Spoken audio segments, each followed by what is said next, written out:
Listen, I have been blessed in my campaign account to have, I think we've had more than 500,000 individuals donate to my campaign. That's not just for governor, but that's for county How many executive. from Missouri? A majority of our money actually comes from Missouri, but we have people, Majority of the money or majority of the people? a majority of the money, but we have people, there's no question, we have people from all over the country. I'm going to ask you about a veteran in Nebraska. You've read about 92-year-old Dennis Wood.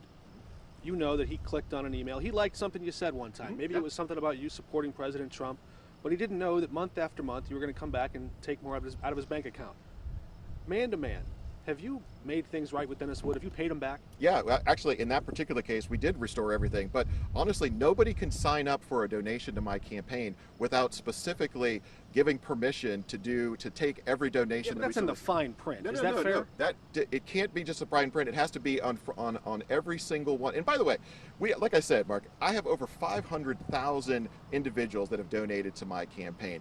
And the idea that we have the newspaper, the Post Dispatch, come out and find one of them and try to make the example of one person going after one of my donors and making them an example and creating some sort of conspiracy in my campaign.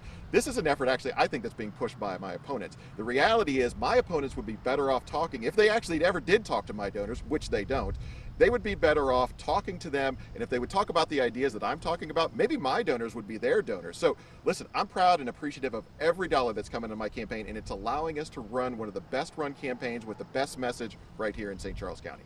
With that said, Missouri lawmakers have filed bills to limit the way you can solicit campaign funds. What does it say that enough of your former colleagues thought we should change the way campaigns are allowed to raise money? Well, first of all, everything that's done in the campaign world is actually managed by the Missouri Ethics Commission, is managed by the Federal Ethics Commission, State law. In state law. Which they were looking to change. The low dollar networks that we've set up to support my campaign are the exact same networks that every one of our federal office holders have, both of our U.S. senators, every one of our congressmen. And like I said, these low dollar networks that are getting away from the big donors that write big checks that have expectations, I think is the right way to go.